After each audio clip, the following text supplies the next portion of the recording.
ছবিটা বিধাননগরের মুরালীগঞ্জ চেকপোস্ট সংলগ্ন এলাকার।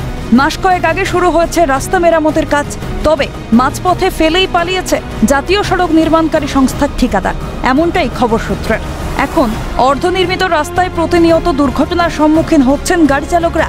কার্যত মরণ ফাঁদে পরিণত হয়েছে শিলিগুড়ি থেকে কলকাতাগামী 31 নম্বর জাতীয় সড়ক।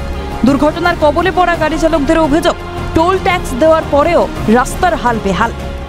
रात में चल रहा था साहब, बारिश पड़ रहा था, फिर रोड पूरा समझ में आया नहीं, इसलिए सामने गड्ढा में गिर गया गाड़ी।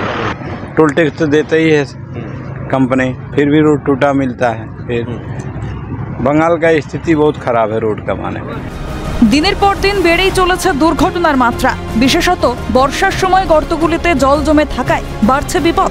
তারপরেও হেলদোল নেই জাতীয় সড়ক নির্মাণকারী সংস্থার। এ নিয়ে স্থানীয়দের মনেও জমেছে ক্ষোভ। অভিযোগ, একাধিকবার অবরোধ বিক্ষোভের পরেও টনক নড়েনি প্রশাসনের। অনেক বড় বড় গাড়িগুলো পাস হতে পারে না, অনেক সময় ছোট গাড়ি বড় গাড়ি একসাথে সাথে চলে যায়, তো অনেক সমস্যা হয়ে যায়, মানুষদেরও অনেক যাওয়া আসার সমস্যা হয়ে যায়। আমরা চাই যে যত জলদি রাস্তাটা ঠিক হয়ে যাক। 3 দিন আগে এটা অ্যাক্সিডেন্ট হয়েছে, 3 দিন ধরে পড়ে আছে।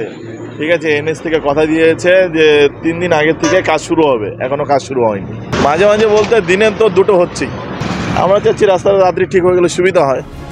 এই নিয়ে শুরু রাজনৈতিক চাপানোউতর, প্রতিবাদে পথে নামার হুঁশিয়ারি এসজেডি এর, পাশাপাশি শাসকের নিশানায় কেন্দ্র সরকার।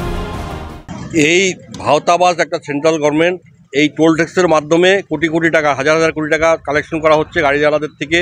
আমরা দেখলাম মাঝখানে রিপেয়ারিং কাজ শুরু হচ্ছিল, সেই কাজটাও নিম্নমানের কাজ হচ্ছিল না। অবিলম্বে রাস্তা মেরামত না করলে আমরা অলরেডি আলোচনা করেছি, আমরা রাস্তায় নামবো, আমরা রাস্তায় নেমে প্রতিবাদ করব। আমরা নীতিন গাডকারি এবং প্রধানমন্ত্রীকে স্মরণ করানোর জন্য যা যা করণীয় রাস্তায় দাঁড়িয়ে মানুষের আওয়াজ তুলব।